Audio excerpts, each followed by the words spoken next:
Hello again, everyone. Welcome to another episode of Game Pass Grab Bag, your weekly podcast reviewing games of the Game Pass collection, bringing you three unique perspectives from varying skill range. I am the Captain Nemo of this episode. Andrew, with me are Captain Robert Stockton, Keith. Hello? I know I'm supposed to get that reference, but I actually don't. And with us, our other captain, Steve Zysau. Aaron. That's from Life Aquatic. I was hoping you'd get that.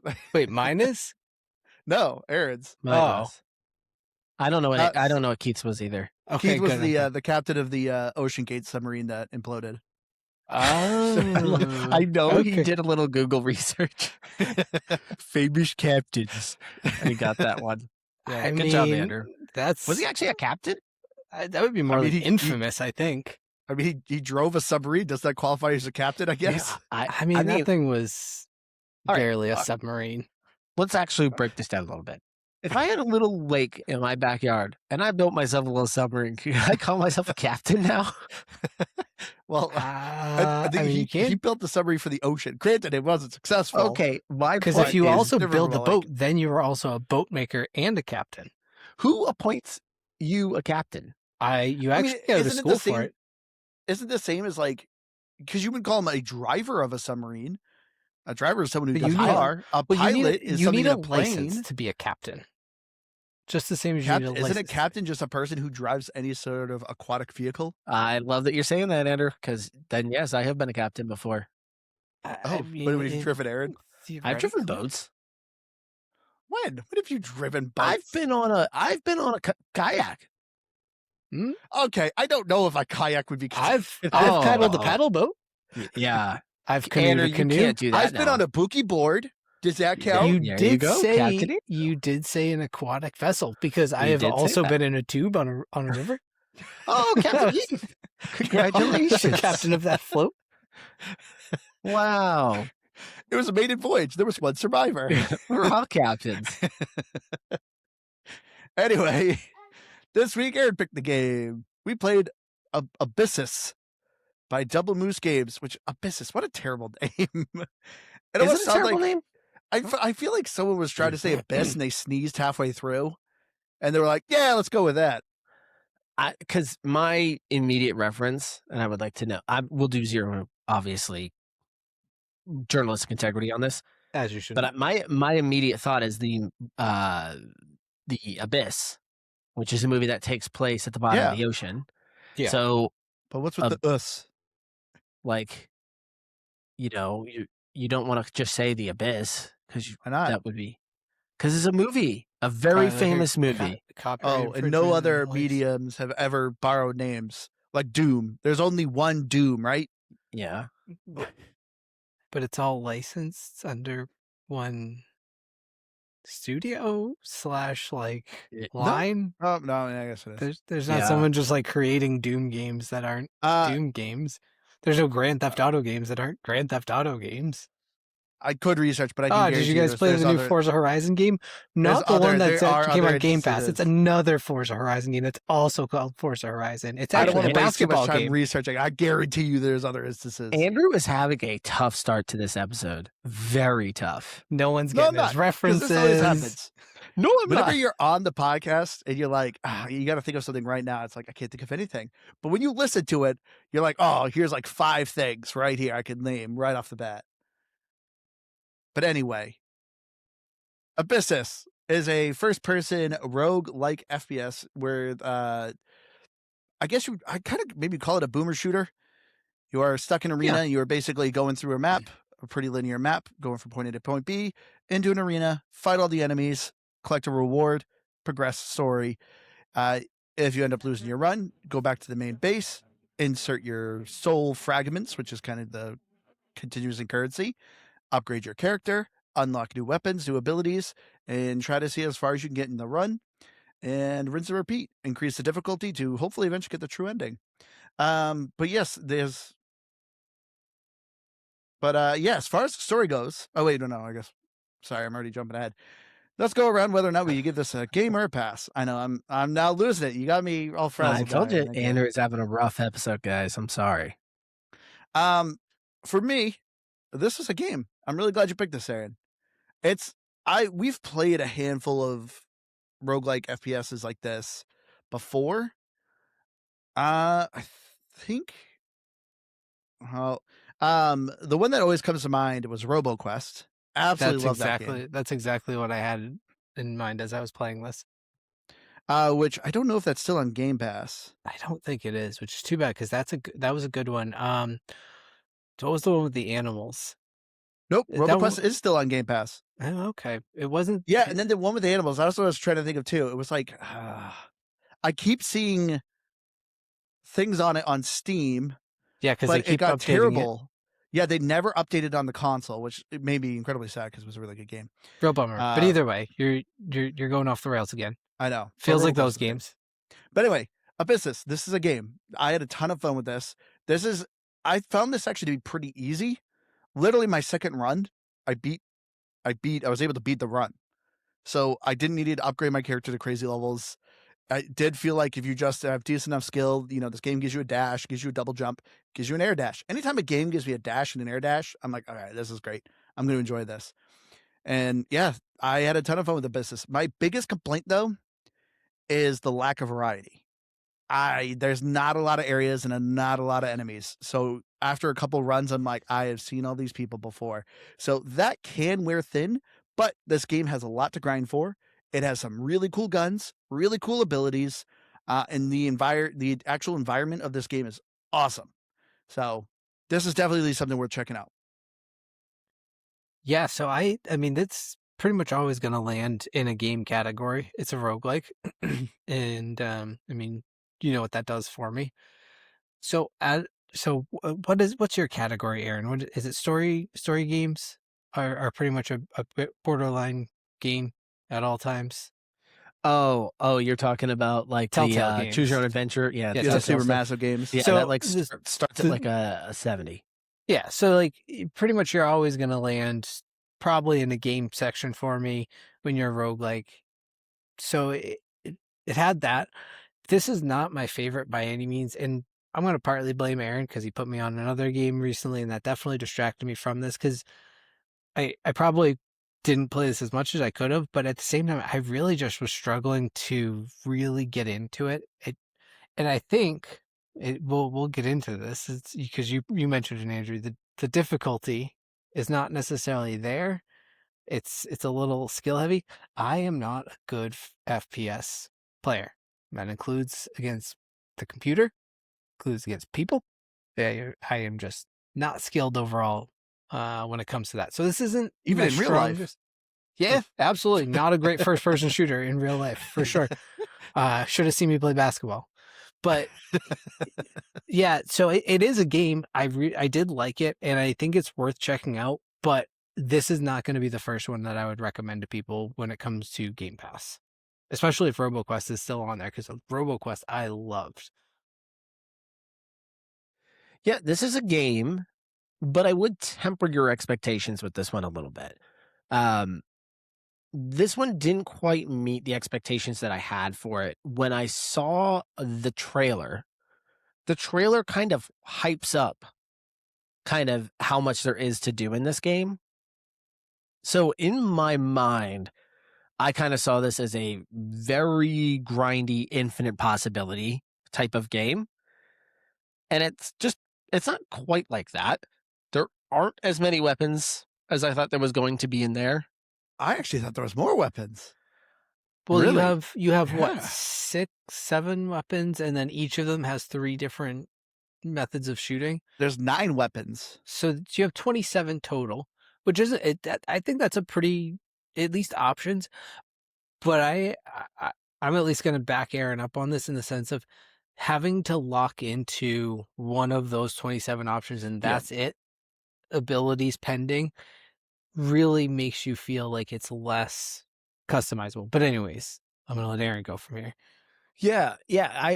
I guess I went into it expecting that this was going to be something that I could play for a really long time. At the end of the day, I would say you've probably done just about everything you need to do in like 12 hours.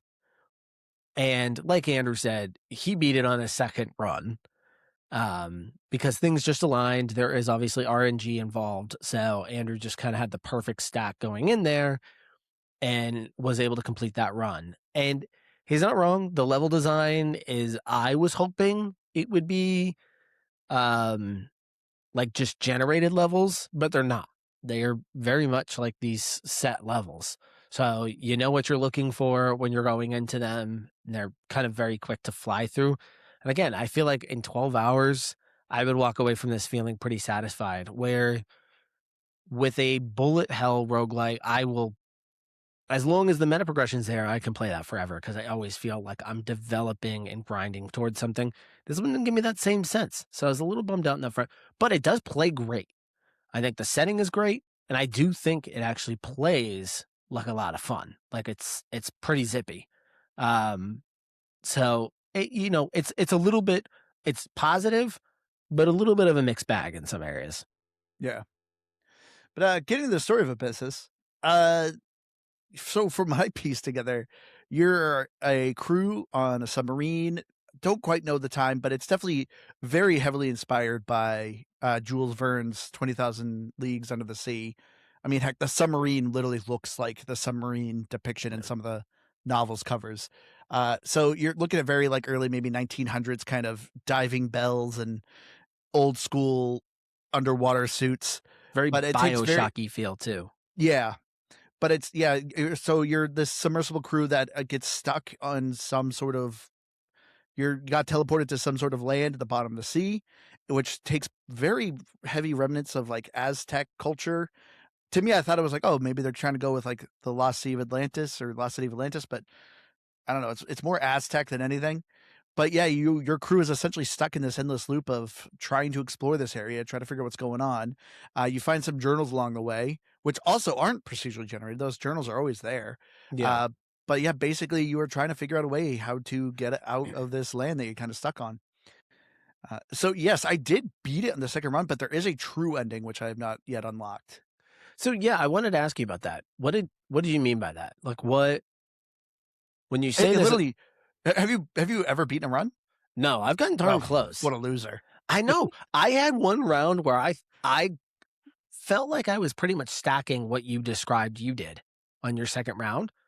So I was like, oh, cool. Like I got the fire and I was like, okay, like I should be good here. And I got stinking tripped up on one of the bosses. I accidentally fell off the edge.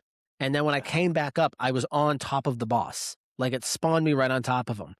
So I'm like desperately trying to get away. And then I ended up dying. And I was like, that is so stupid. I can't believe I did that. I just didn't realize how close I was to the edge. So when I went to dash, it was the it's like the big crocodile guy that'll kind of charge at you. Oh yeah, he was my can first death, my first run. Yeah, so you can fall off the edges there, and it always spawns you right back where you fell. And since he charged, and I jumped back, I But ended up. you were only on the second. There's 4 worlds you got to go through, and you're only on the second. No, so that's the other thing. Sometimes it swaps them up. Have you noticed that too? Have you noticed that? I've always gotten Sanctuary as my third world. Really? Yeah, and it swapped up so the first 2 worlds, it's either between the abandoned temple, the submarine, and the garden. But I've always had Sanctuary as my The third. crocodile one's in the garden. Yeah, and so Yeah. like he's either the first or the second world for me. No, I had him on the third. Oh, weird. Yeah, But it's like that stuff. It'll switch up. It's very strange. The first boss I always fight is the Golemancer. Yeah. Right? That's if you're in the There's- abandoned temple. Yeah. Well, that's what I'm saying. That's always the first section for me. No, sometimes I get the submarine as my first. Yeah. Either way, that's what I'm saying. That's always my first section. I'm telling you. Yeah. That's what always. The game does switch, like, and that's what I kept doing. I kept playing this. I'm like, am I just getting unlucky? Like, is this just not giving me enough random, or is this actually set? And like, I noticed it's like for me, it would mostly switch first world. Like I said, either give me submarine or the abandoned temple. I think once or twice it actually gave me the garden as my first world, but very rarely. Yeah. And then There's almost gotta, always there's the got to be second one was some way that garden, almost triggers always it was Sanctuary. differently. I don't know. I think it's just not optimized well. But truthfully, yeah, I just assumed that it wasn't random in any way, other than the rooms in the area switched up a little bit. Like the order, or maybe you get a charge I think up it can one change versus the order. Yeah, it changes the order, And but it they're can always the change. same room build. It's like 5 or Yeah. 6 Yeah. different room designs that just Yeah. rotate through. Sometimes you'll get the pylons in the one with the bridge. Sometimes you get the pylons in the one with the hill, or whatever it is. But Aaron, to actually answer your question though, the final boss, I mean, it's not really much of a spoiler. You fight like an Aztec god, and you kill him, you defeat him. His throne lowers down, and you touch his throne. Your character sits on the throne, and you transform into the Aztec god. And it literally says, "Congratulations, you won. But to get the true ending, you got to increase the difficulty." And so that's what it tells you. And then I've noticed, like, as I'm playing, like, there, at the end of your run, it actually shows you a grid of like where you got on the progression. And there is an extra circle at the end, which I think you fight a kraken. I mean, the cover shows like a squid on the front. So I think you fight some sort of octopus creature as the final boss. Cthulhu. But possibly. It does kind of seem like they sometimes hint at like the ancient gods. So when you won your run, it wasn't treating it like you won. It was just like, all right, your run's done, but you didn't actually win. I mean, yeah, it forced me to end. Yeah. So No, tell but me, that's a common trait in this genre, though, because Yeah. what they're trying to do is they want you to keep replaying those higher difficulties. You're not naturally going to want to do that. I mean, you might, if that's your drive, like you Aaron, you really like the meta progression, you're going to naturally want to do those harder difficulties, but not everyone wants to do that. But if they go, oh, there's another ending, now they've got a reason to keep more people around. yeah.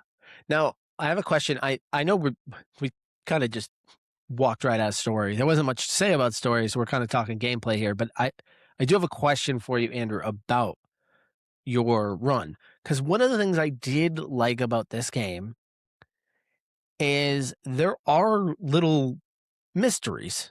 Yeah. Like there are little things to go find. Have you guys found the voids?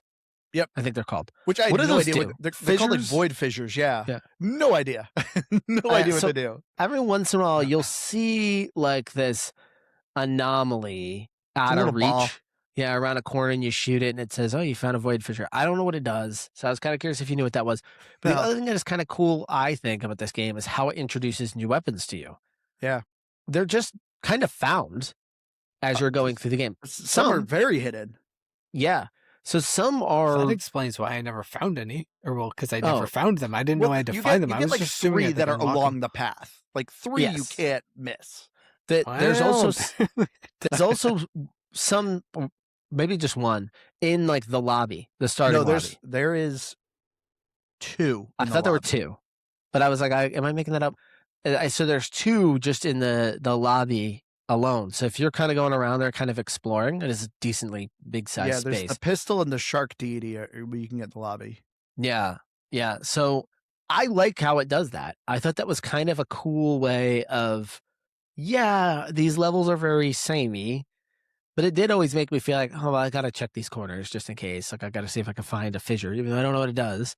Or maybe There's a some weapon challenges that are here. tied to the Oh, fissures. yeah. But I don't exactly know what they do. According to Copilot search, void fissures. The Wikipedia? No, this was just Copilot, which it's It's ChatGPT. pulling from Abyssus wiki. Void fissures, also known as surge fissures, glowing green collectibles that unlock cosmetic rewards when all are destroyed in a given area. So nothing exciting. Oh, okay. So it's cosmetics. Cosmetics are pretty exciting. Well, yeah, because it is multiplayer. Did either of you play it multiplayer? Because I didn't. I did. Oh, you did? Yeah. Oh, yeah. Was People like jumped in my game all the time. Was it fun?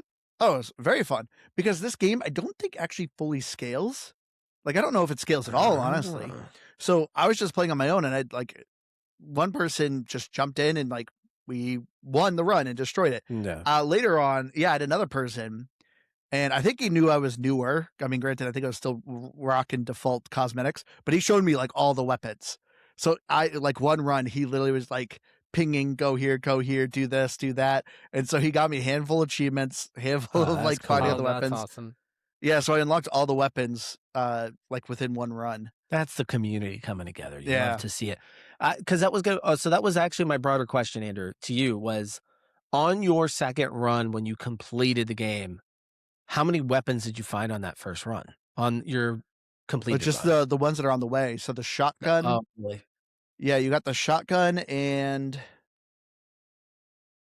Don't you pick up the harpoon? the harpoon. The harpoon, you got to beat a boss at a certain time. In my first run, I didn't do that. I think you did, but I got but I definitely didn't get it my second round because I found the harpoon later. What was the gun? It was like right when you complete one of the depths, and it's like you go around and you have to jump over into the water, and there's one of the sailors is laying there, and the gun's next to him. I thought that was the harpoon. Yeah, that was the harpoon. Yeah, but like it was right after the boss, but it was kind of hidden on the left, on a cave to the left. So I ended up missing that my second run. Okay. But I found it later. But yeah, that was a harpoon gun. That's a great gun. That's one thing I will say I really like about this game. The guns are all very fun. Yeah, and they're all very cool. I hated the pistol. I don't think I ever played with the pistol. Hated the pistol. The only one I maybe didn't care for was the bow. But even then, yeah, the bow is fun when you're playing co-op because obviously if you can stay back, it does a ton of damage. And if you could have someone kind of more being in the front line, like that's what happened with me. Because I was just sitting there kind of picking enemies. I was like, oh yeah, this is kind of fun. But yeah, the bow is just okay. But like the gun designs themselves are like, you got some generic. You do have a basic machine gun, a basic shotgun, and basic pistol. But got a bow and arrow. You got a harpoon gun. You got a Tesla gun, which was actually a lot of fun. I like the Tesla gun. I like that one a lot. Harpoon was my all-time favorite. And because the pistol, this is my way of seeing it, the harpoon was just a better version than the pistol. Like the pistol kind of plays like a little bit of a faster gun that's supposed to be like crit damage. But the harpoon was just better. It was just better at that. You could kind of wreck people really quick with that gun. Yeah. See, my favorite was the disc thrower. Because once you were able to upgrade the weapons, like in the middle of your run, I had it where every time I hit a weak spot on an enemy, it automatically triggered its secondary ability, which was like an explosion. And the explosion also did a bunch of other effects. So I was like just hitting enemies. It's just bursting everybody. And I was like, God, this is a great gun. Yeah. That's pretty awesome. So here's where I'm going to go in on to the difficulty. And part of it is I'm just not good at these. I struggled so hard to even get past the first mini boss. Oh my God. The laser guy? The 3 floaty balls. You just got to sidestep. You have one dash and unless you get the angle just right, it burns your health quick. Yeah. And the amount of times I would spawn into there and just insta die. Because he would just hit me with the laser and I'd have already like 40 health because I struggled. I don't know what it is. Because it's a weird. The game feels fast, but I don't feel like I'm as fast as I need to be. But like there's also points where I feel like I'm taking damage because I'm getting controller vibrations and I'm not taking damage. So there's confusing inputs. This is all personal. I know this is. Yeah, there is some visual inputs that are confusing. There was times where I'm like, am I getting hit? But it's actually just warning you an enemy's near you or something like that. It's all weird. Right, good. So I'm not crazy because then I'm panicking and then I do end up getting it. Like it is a me thing. I'm not necessarily fully blaming the game by any means, but man, I'm just not good at this. And I will say now that I'm starting, like once I started to get some soul stones, I was not having those same struggles. It was just even getting those first couple kills to even get soul stones rolling, just a real stroke for me. This game is slower than RoboQuest, and you didn't struggle with RoboQuest. RoboQuest was faster. RoboQuest has, I think, a lot more damage over time that it just throws at you right away. And so the weapons scale a lot faster in game, not necessarily with a meta progression. And then RoboQuest 2 has a fairly good auto aim aim assist from what I remember. And I think that helped a lot. I'm convinced, Keith, maybe you can correct me, but I'm convinced that I ruined first person shooters for you for your entire life. I mean, the two of you did. It's collectively the two of you because you were both in the room because I know the moment you're talking about, and you were both in the room. This is a brotherly thing that you guys you just remember the ruined my sandwich? psyche. Oh yeah, the Call of Duty. We referenced it a lot. Okay, all right. I just it is funny because when I was playing this game, I was thinking, I wonder if Keith will like this because obviously it's like a genre he likes, but just in first person shooter. And I've never known Keith to enjoy first person shooters. What about Turok Rage Wars? I feel like we all grew up on Turok Rage Wars. Yeah, that was You it. don't remember me with Turok Rage Wars? You What, you don't. raged a lot. Oh my gosh. It's a cerebral bore. Cerebral bore, and he's No, just Turok screaming Rage Wars didn't cerebral have the bore. cerebral bore. No, It was Turok 2 that had the cerebral bore. Keith, Rage Wars was the one That was strictly we played literally all night. Yeah. And remember when you were like, I'm going to go to bed, and it was like 5 o'clock. Lay down like, for like the 10 sun's minutes. coming up. Never mind, I'll just go out and play. And that was Rage Wars. Okay. Because you used to try, there were like a ton of characters on it. I remember this on the N64. Yep. There were a ton of characters, and you tried to beat it with every one of them. Do you remember the mites? Right. They were just like a cloud of mites. Yeah, I love the mites.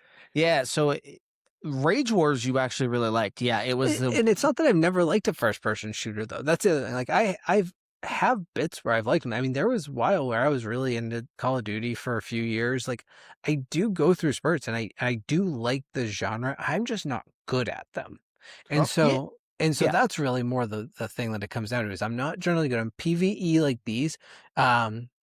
What was I always forget the name of it. The dinosaur one.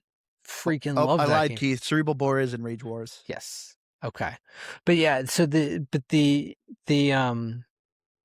Dino game where you're like in the city? Yeah, like that PvE, PvP. Yeah, what was that one you guys played it? First person shooter. Oh, not Dino Crisis.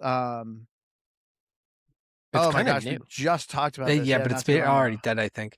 But that game, I loved that. I do like some first person shooters, but that is somewhat of the drawback to me in Abyssus. Not necessarily because I don't like it as a genre, but because I'm just like, oh man, it's tougher for me. And I like a lot of these games. You aren't like twitchy. Yeah. Like if things are coming too fast at you, like I've never seen somebody just panic, like hit their Exoprimal. Exoprimal, yeah.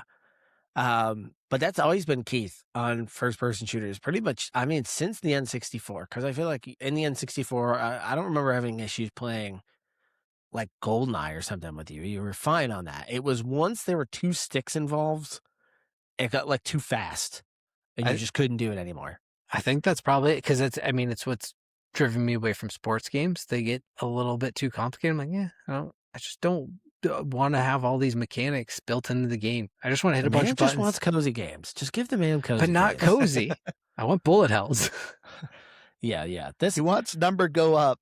So all right. So it does kind of explain it then, because I was curious how you were going to like this one.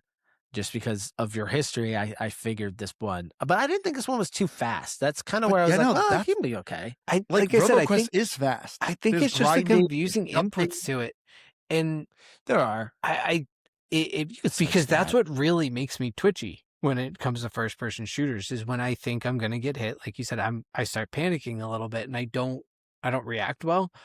So when there's just a lot of input, I struggle with these. Like Doom is pretty good because Doom. It's not, since it's not a roguelike, you're kind of always built to be overpowered. So I can always just stay speeding around and it feels fun. It feels fast. And this thing starts to get a little difficulty in that. Yeah. Things start to get a little too fast for me. And I'm just like, man, was there no difficulty in this? No, because it's a roguelike. You generally can't adjust difficulty. That makes sense. Yeah, usually there's accessibility, which I didn't look at. So maybe there's some there wasn't. I looked. Okay, I was gonna say maybe there's like more of an aim assist that I didn't look at. But overall, like it's not a complaint though. That's the thing. Is I'm not like, oh man, if this just were in a first person shooter, like it would just be better, and I would have gotten I would have progressed more. But I actually had fun with this, and I think I think the guns played well. They felt punchy. They it had all the things I would like in it. So not a complaint by any means. Yeah. I will say, like I said, my biggest complaint though is the lack of variety. Like when I've played after like my 3rd or 4th run, I was like, okay, don't tell me this is the only maps that are here. And unfortunately that is the only maps that are here. There is not a lot. Cause even I looked it up. I'm like, there's gotta be more to this game. And unfortunately, there's not a lot of map variety or enemy types. I will say the difficulty does get harder. Like anytime you beat a run, you get a currency called brine, and that is what you put in. Like there's a machine where that's where you can increase the difficulty. You use a brine canister to increase the difficulty. You kind of pick what you want. So it'll be like, oh, this modifier will have chaotic rooms where, it's a risk reward. It'll be a harder room, but you can get more rewards from it. Or, you'll get enemy varieties will have perks to them. So the enemies may have something like a shield or vampiric life, like vampiric attacks.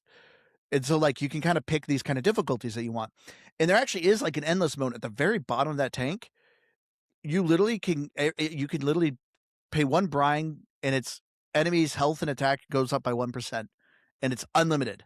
So you literally can keep putting things there to have enemies go to. So there's essentially an endless mode to see how high of a difficulty you can do. But yeah, there's a meter on the left that shows you like, oh, once you fill the tank this much, that's how you get the true ending. Oh, okay. So there is a lot to grind for. It just stinks that there's not a lot you're seeing. Because I joined a kid's room who was on a very high difficulty, and yes, I was actually dying quite a bit. Like enemies were hitting me for a ton. And it's like, okay, this is actually what it feels like. Because that's why most of the times you died so much, Keith. Like I felt like enemies are so weak. Like I felt like I was getting hit by the boss, and it's like taking 10 health. The time to kill enemies is low, I will say. Like it's just that I was struggling to kind of focus on what was that like, because you'd have the flying guys and not that any of them are particularly difficult, but I just wouldn't balance well, like between the flying, the ones that are jumping at me, or like the little spinny one that spawns the flying guys if you don't focus on him enough, which I wasn't doing because I'm like, oh crap, I keep getting hit by the flying ones. Let me pare those down and then I'll go back to him. But as I'm doing that, he spawned 5 more. So I'm really just in this endless loop of fighting those, and I'm just taking little bits, 10, 15 damage here and there, so that by the time I get to that laser boss, now all of a sudden I'm half health. Boom, he hits me for another half health. I get to the final boss. There's not a lot of places it gives you health in this game. You got to unlock them. Yeah, so like it's not a complaint. It is, again, I just want to be very clear. It is me just admitting I am not good at these, but that's where I was struggling. That's why, and it's not a knock at the game. I'm just dumb. So you never unlocked a weapon, did you? Nope, sure didn't. Oh my god! Because I will say the thing that makes it the easiest too, when you get the shotgun. Is it when you get the shotgun? I did unlock modifiers, so I had like multiple versions of the base gun, but I just didn't have any additional weapons. But an ability you like, I thought it was by the shotgun, but you get the turret instead of the frag grenade. The turret everyone uses the turret. The turret apparently is the best ability. Love the turret. Yes. Oh, the turret's super good. Because you give the turret any sort of ability, like fire, electric, anything, you just plop it down and it's literally just melting everything. One of the pendants that I got made the turret, like every time I threw it, there was a 50% chance I could throw another one. Yeah, the freebie one, yeah. And then I ended up getting one that doubled that. So it doubled my turrets. So every time I threw one, I had a chance to throw another one, and then I had another one to throw that I could also double that. How'd you not win that run? That alone, just throw a ton I know, of turrets. It was pretty good. I don't remember what happened on that run. It's usually me just kind of getting stuck on something, like I get stuck on a wall or something stupid, but I don't remember what happened on that one. Which that can happen. There is an option when you press start saying I'm stuck. It'll actually reset your character. Because I got stuck once. In the Sanctuary map, the doors are giant faces, and like they kind of open and close weird. And when I entered a room, I actually backed up into it, and it closed in on me, and I was just completely stuck in the environment. And I was like, "Well, luckily there's a I'm stuck button." Whoops! I liked the tentacles ability, the one that you spawn those and shoot. Like that was pretty cool. Yeah, see, this game has really good stats too. Like even mid run. If you're playing multiplayer, you literally can hold the back button and you can see your friends build, your build, what damage they've done so far, what you've done for damage, and it'll break everything down actually in game, which is fantastic. And then also too, when you finish the run, it'll finish the run saying, hey, you did 1 million damage. 60% of it was your primary fire. This is the total damage you did. Like it actually had really good stats. So you got to break things down. Cause like it's anytime you play it, I mean, as Keith said, we're playing another Survivor game. And it's like, it's important to kind of see of like, everything's going on, but what's actually good for me? What's actually doing the damage? And you can see it in the breakdown at the end of the match. Now, Yeah. when you're playing with other people, particularly I would imagine at the higher levels, are you trying to focus on like complementing skills a little bit too, more so than just like, hey, I want to try to do the most damage in the room type of No, deal? Like, I mean, I played 4 matches with multiplayer, and no, people were just kind of doing their own things. Granted, 3 of them were just people just smoking everything, so I was just kind of there for the ride. I mean, I kept up in damage. Like hooray! at the end of the match, like I had still a decent breakdown for damage. But the one we ended up getting smoked, the one that it was like really high difficulty, no, just we couldn't get far enough for me to do anything for complimentary, which there isn't a ton for complimentary skills. No. There are some perks, like whenever you every once in a while, the room rewards are random. Sometimes you get no reward, but every once in a while you'll get a blessing shrine, and it'll tell you, do you want like fire? Every time you pick a fire thing, increases all your damage by 5%. I think it was brine. It increases all your allies' damage. That was the only perk I saw that actually helped your allies. But it's not like you could pick up a healing ray or something like that. There wasn't really much co-op abilities. There was a co-op ability where you could drop a shield, kind of a shield. It like slowed enemies and damaged enemies, but it could protect your allies as well. I had But a pendant that I saw that was ally specific. I want to say it was a healing one. So it was like I could heal them, but it wouldn't heal me. the only one I saw is you can't get healing, but the healing turns to gold. No, Yeah, I got this that one. This one was specifically an allies one. And for Huh. some reason at the time, I was kind of like, oh, I must be able to spawn in some guys. I wasn't even thinking like, oh yeah, this is co-op. I just kept thinking like, oh, this, I must be able to spawn some things in at some point. But no, Which the it's wrong. co-op is super easy. Literally at the main menu. Yeah, it's right It there. literally has online play. You can just click and throws you right into I a think game it with tries to somebody. default you to online play, actually. Yeah. Yeah, because anytime I was playing my game, like I never tried. Only one time I tried to join somebody's game. People always just joined my game, and it worked out fine. Is it just one or is it 4? Up to 4 players. Oh, okay. That's what I thought. This is kind of one of those games when I got to the end of kind of like, all right, I've kind of gotten my fill on this. There was a part of me that was like, well, I actually kind of hope they make a sequel to this. Like, I would like this if it was more randomly generated. I think you There should was, patch it. there was, oh yeah, or you're probably right too. You just come out with some type of DLC that adds a bunch of new layers and stuff like that.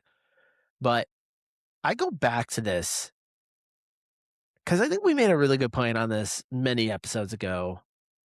I just kind of wish these games had leaderboards more often. I wish those were Yeah. like a readily available thing. Because, like you said, Andrew, at the end, it does give you like all your stats and stuff. It'd almost be cool if it gave you like a I have it on rating. my Xbox. I almost want to say there is a leaderboard. Where? I don't have my Xbox here. I want to turn it on. Because the fact that it like keeps, I mean, somebody could chat GPT this, but the fact that Sure. it keeps all your stats and stuff there at the end of your run, it would be just kind of cool if it could put that in comparison to others. It would be cool to pull up somebody else's and see what weapon were they using, what equipment were they using, what upgrades did they get. It'd be kind of cool to see that, like, wow, that was an insane run, whether it was built on speed or whether it was built on damage. Because this would be a perfect one for speed because everything is essentially the same. Just depending on what order they're in, everyone could, in theory, have a very similar run every time. The only RNG that you would run into is what kind of blessings you're being offered. Even then, you can re-roll those. But Nah, I think I to only that see point, a community speed run board. like Never mind. speed, Okay, so but like speed running is what I thought would work.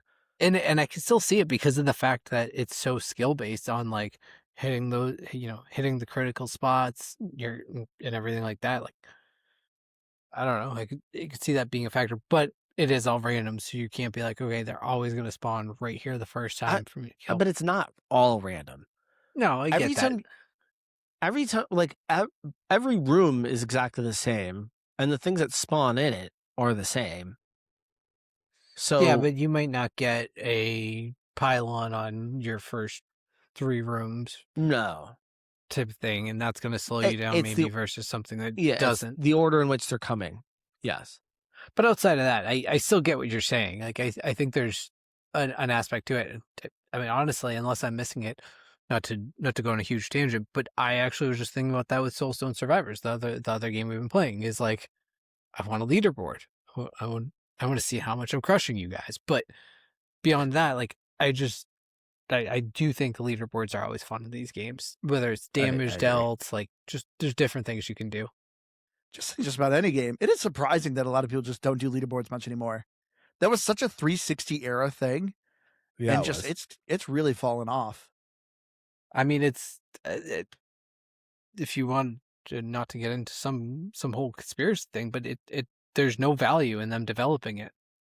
They don't gain any money from it. What are you talking about? It keeps player retention. Player retention. Do you know how much I played Geometry Wars? Just because I kept trying to be our friend Brian's but they weren't getting paid for every time you booted up the game, Andrew. Maybe they do with Game Pass. I don't know, but it's word of mouth. I'm just saying, there's no monetary value for them going, well, if we had a leaderboard, we're gonna sell this many more copies of the game. We're gonna make more dollars. And a leaderboard costs you probably very little. Yeah, because they already collect that data anyway. You're right, but someone's got to develop it, and do they want to pay for someone to do it? Do you remember almost every That's why I don't think it exists outside of multiplayer game? Like almost every 360 multiplayer game had a leaderboard. Like I remember because it was about the community. It was a different era of gaming. Man, where did they go? That's sad. We're in the era of gaming where Bank of America can decide that we need to pay $80 a game without having a single input on the game. Other than that, just going, you know what, you should just charge more for it because we think so. Bank of America? How did they get involved? I don't know. Whatever bank was that said that it wasn't. No, I'm pretty sure it was Bank of America. Yeah, talking about Grand Theft Auto. No, they wanted to charge $200. They thought Grand Theft Auto should have been $200. Jesus, but that's exactly my point. Because I said this is probably the last great game. And ever. You know what? And so it should be $200. I understand that to a certain degree of how long This is the last great game. Make it really expensive so nobody can enjoy it. Let me finish what I'm saying. To the degree of like how much time went in to build it and all that, I actually don't know that I'm personally excited for it. That's a whole different conversation. But my point is that we're in the era of if something doesn't add value to the bottom line, companies scrap it. It's largely the era we live in. And I think that that's coming to gaming. And outside of the AA's and below, you're just not going to see those things that are going to be good for the community. Maybe some of the bigger AAA's like a Call of Duty. I think it's coming back. I hope so. I hope I'm wrong. Diablo 4 added a leaderboard. Perfect. I love it. As I said, I hope I'm wrong. I want to be wrong. You are wrong, Keith. Everything sucks now because private equity, but that's again a whole different conversation. You know what? With enough community input, we got arachnophobia modes. We need to get enough community feedback here to bring back leaderboards. Right? So let's get on that, people. Bring back leaderboards. Leaderboards and loot boxes. I know the game. I want more loot boxes. I'm with you. I actually I miss loot boxes. They're slowly coming back. All right. Speaking of loot boxes, so I picked up Impulse. I've been playing it both on PC and on Picked Xbox. up what? Impulse. Oh, Impulse. So I thought you said pimples. Impulse is the love letter to Titanfall. It's in early access. That's right. But it has loot boxes. And it actually has a level, like people keep calling them NFTs, but I'm like, this really isn't an NFT. But certain loot boxes that you open, your gun has a license number on it, starting from 1. So you can see what number skin you got. And then they have... That is kind of an NFT, but that's awesome. Yeah, but you can't do anything with it. Yeah. I can't. But obviously, it's going to be way more valuable, even if it's a crappy skin, to be like, this is number 1. Maybe if you can in the future. So what they started doing is each week they have a list of challenges you have to complete. And when you complete them, you get the gun skin in its order and it goes up to 1 million. But they're like, once it's done, that's it. So I got on that first week, I got number 900 and something. And I was like, dang, I went on 1,000. I was so close to 1,000. So it's just cool This because is then on the so gun. greedy. Like this is like No, corporate greedy sounding hold though. on. I should clarify, you do not pay for any of the loot boxes. Oh, So okay. you only get it when cannot you unlock purchase the them. challenge. So But the this is once game you get is a FOMO. the game is $20, and there is no cosmetic shop or anything in there. So you earn credits as you're playing. You use those credits for loot boxes, and not all of them have the license on them. Like those are the epic skins have the Oh, okay. I thought you were what you said. I thought No. it was every skin. nope. So like, and when I open it, I get a random one. So I might get a legendary one that's got a license on it. And I didn't know what it was at first. Like I had one for a gun and I was like, why does it say 38 on it? It was like 038. And then I realized later when I saw the challenge, I was like, oh, it's like I was the 38th person to get that skin. That's pretty I was awesome. like, yeah, like to me, it's like, I don't know what they're going to do with it in the future. Andrew, you could be right. Maybe these become tradable or something like that in the future. But unless they're And- taking a cut, that's not greed because No. it's going to lead to some crappy practices and people are just going to spend too much on it. But it's not greed. But I can't purchase anything. The Yeah. only credits I can get is by completing challenges in the game itself. You can't pretty buy cool. credits. I like that Nope. system. There is no in-cash shop. So it's got a loot box system. You just can't purchase. I know Overwatch did the same thing. They brought back loot boxes, but you cannot purchase them. They're only earned by doing stuff in game, and they give you the old loot boxes back. So Which I they are like. kind of coming back, yeah, in their own little way. Nice. Yeah, we went on like wide that. tangents here. And I want more battle passes. This is your No. big one, Andrew. No, I want more battle passes that give you enough credits to buy the battle pass because that is player retention.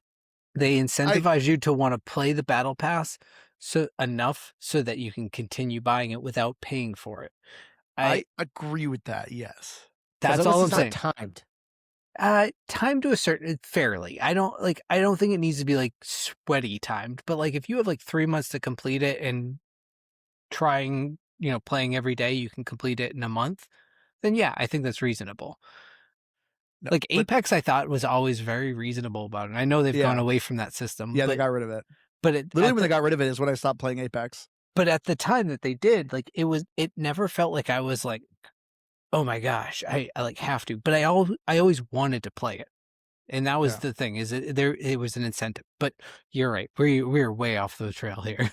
Well, not because you said more battle passes. You heard so Ubisoft just came out with a remake of Assassin's Creed Black Flag. Again, good battle passes. I want to be clear. Yeah, they of essentially my put a own battle words. pass in a single player game. I mean, that Ubisoft is going to Ubisoft at the end of the day. And they keep going, why are we losing money? Why are people not happy with us? Yeah. By the way, yeah, this is already turning like a news episode now. But yeah, getting the graphics out of Abyssus, I love this game's art style. To me, this game's art style is really what sets this game apart. It's super cool looking. Like anytime I saw trailers for it, I was just like, okay, that's really cool.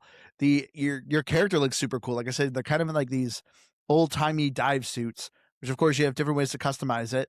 It's actually kind of cool. One of the suits I had was actually very reminiscent of Ezreal from League of Legends, because it even says this belongs into a museum, and I was like, I know that reference. That's cool.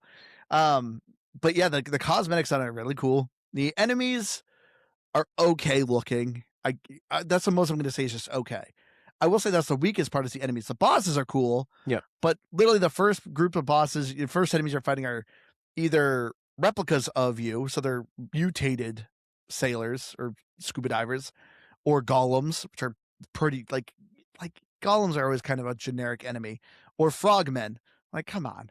So like the enemy variety is kind of but the bosses are at least frogmen. kind of cool. I will say, the bosses, the boss fights in this game are actually one of my favorites. Unfortunately, like I said, there's not a lot of them, which is really unfortunate because the boss fights were super cool. The Sanctuary boss, you fight this giant skeletal guy who's outside. They're kind of raid style bosses. You usually have like objectives you got to do with them. The very first, the Golemancer guy, you'll light up some tiles you got to avoid. Eventually, he summons these pylons. You got to destroy these pylons. The skeletal guy I was talking about, every time you fight him for a while, he ends up teleporting and you have to do either like a platforming mini game where you have to get to the top before time runs out or you're going to take a ton of damage, or like there'll be different objectives with it. Sometimes like essentially a lava is rising, you got to outrun it. They had these cool objectives to them. The boss designs were awesome. I just wish there was more of them. So I'm going to touch on that for a moment. And again, I want to remind the listeners, this is not a complaint. This is a me thing. So the Golemancer, again, he floats a little bit. He's throwing things at you. I'm looking at projectiles. I'm looking at him. I'm looking up.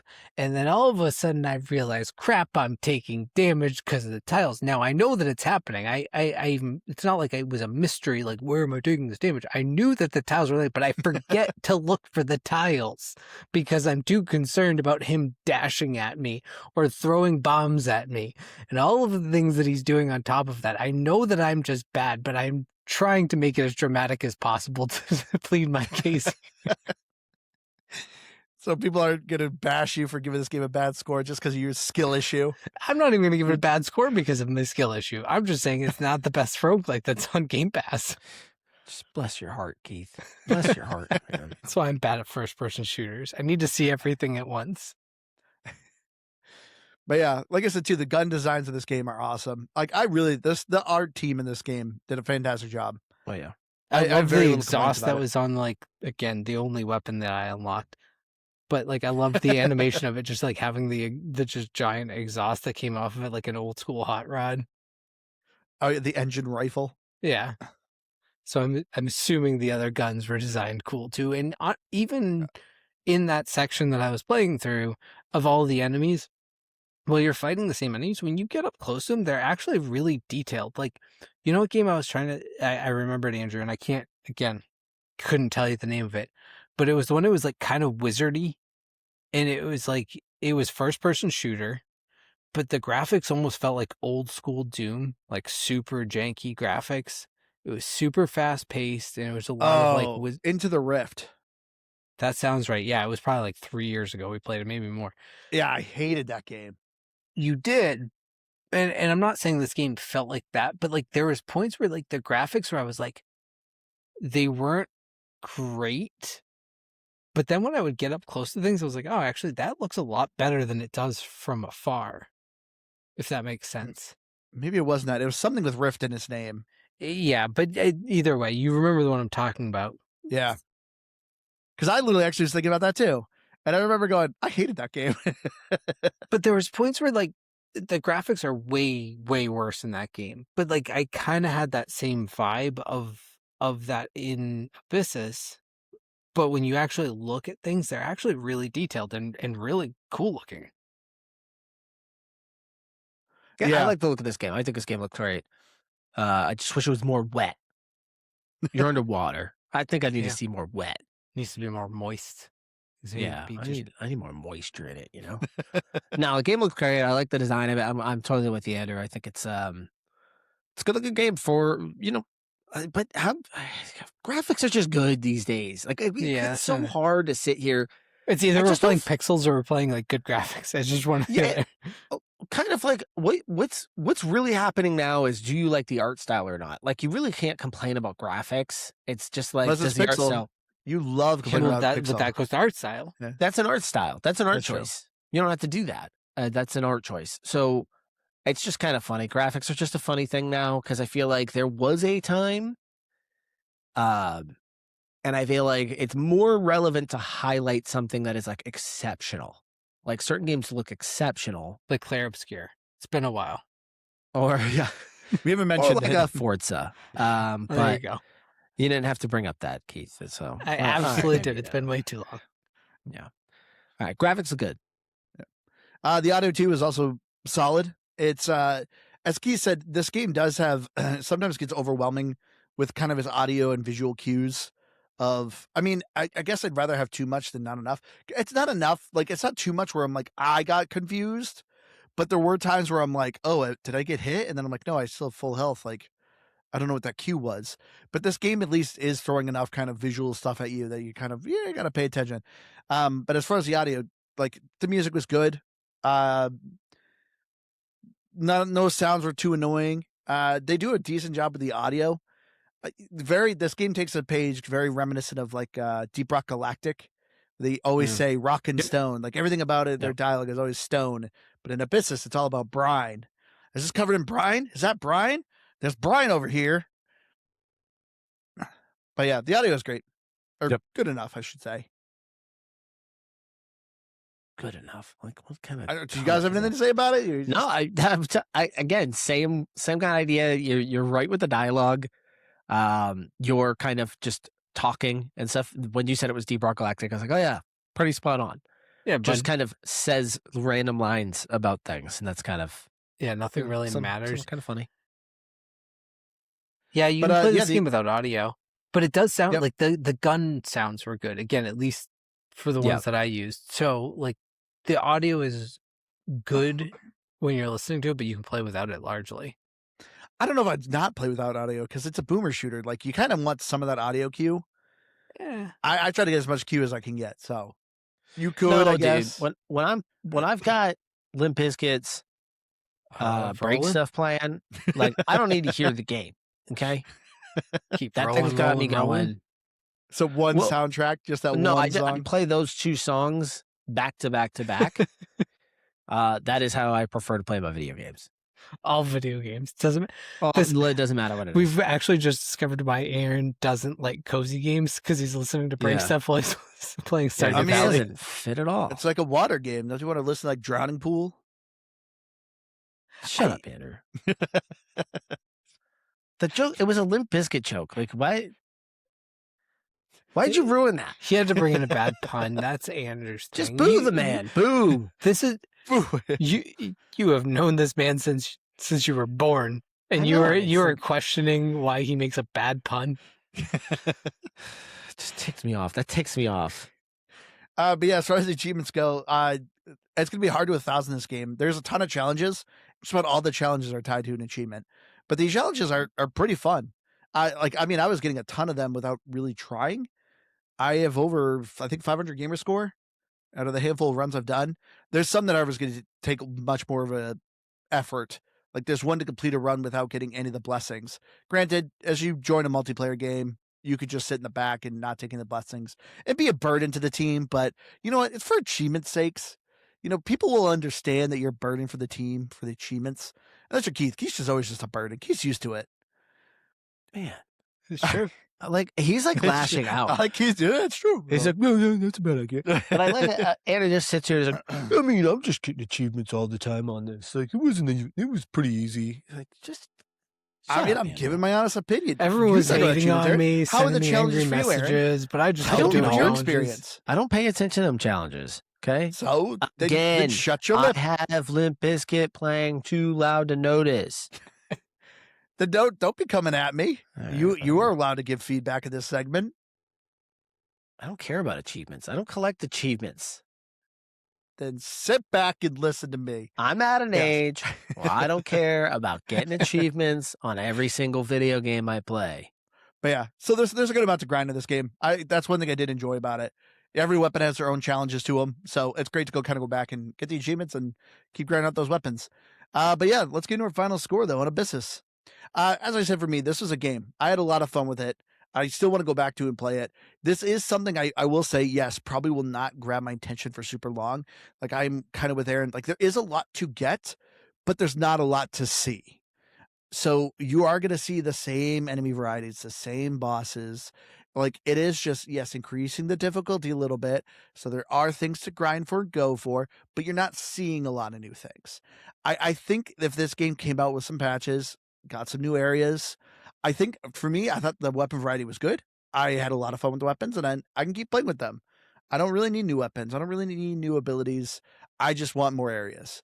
I kind of also too, like some maps had objectives, not a lot of objective variety. There's like 3, 4. So yeah, not a lot to see, but there is a lot to achieve.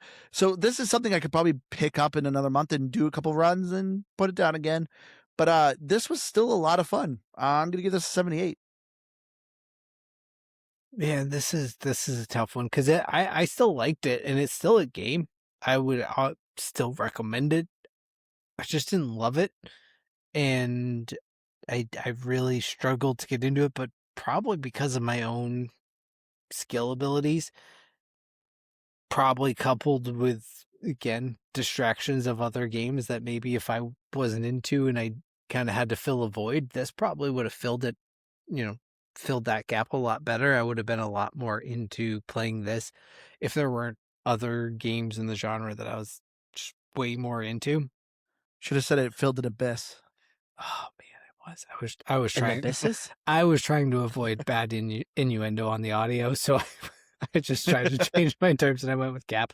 Abyssus would have been a good pun though, you're right. So yeah, this is a game, but I, I think I'm gonna go with low 70s, call it a 72. I feel like 75 is usually my like kind of bare minimum for the genre. And it's still a game. It's just a low score for the genre, that's all. This to me is a good game to burn a week. I would love to talk to somebody that has played this game a lot and is doing those higher difficulties. Like, what are you doing at this point? I guess maybe just trying to get to that ending is maybe the draw. But if there was a little bit more variety in these levels, I think I would have been pulled in a little bit more. I had a lot of high hopes coming into this one, so maybe I'm being a little unfair because I was expecting myself to be really like big time hooked on this one. Because I don't mind a first person shooter, I don't mind an arena shooter, and add in all these elements of these roguelikes. I thought for sure this was going to be a huge hit for me. But again, I would probably say most people after like the 12-hour mark would probably be like, all right, I've pretty much done everything I need to do with this one, and I'm okay walking away from it.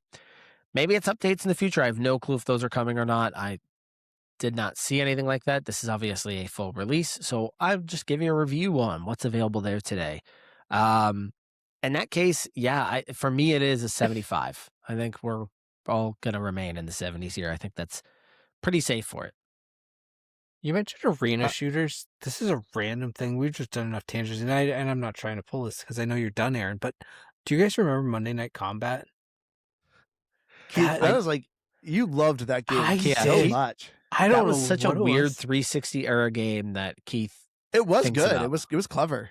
But man, I loved that game. I don't even know why I loved it at this point. Like I couldn't even tell you. Yeah. But you said arena shooter, and for some reason that popped into my head. And man, that was my gamer. It was a picture very for, like, okay the game, but longest for time. Keith, for whatever reason, it really stuck with him. No, I liked it a lot too. Not as much as Keith, but that was a good game. But anyways, but yeah, I forgot to mention Time to Beat. You're looking at like 10 hours. Completionist, it's listed at 128 hours. Goodness gracious! So, like you said, Aaron, I'd like to meet a person really grinding that out. That is pretty wild. But anyway, that's going to do it for us this week. Please make sure you go to GamePassCrapback.com, check out our website, see the reviews of all our past scores. Top right corner, you'll find a list of all of our links to all of our stuff, our Discord, our YouTube, and whatnot. Come by, say hi. We always love hearing from you all. But I've been your hardcore gamer host, Andrew. You can find me on Xbox Live at Firebird0952. And, yeah. Well, might be gone for a little bit. I'm going on vacation. I was that's sick news. this week. I'm surprised I was able to play as much as I did at this game. Dang. Yeah, I I was still still sick. surprise. Bye, everyone. But anyway, we love you all. We'll see you again See y'all. soon.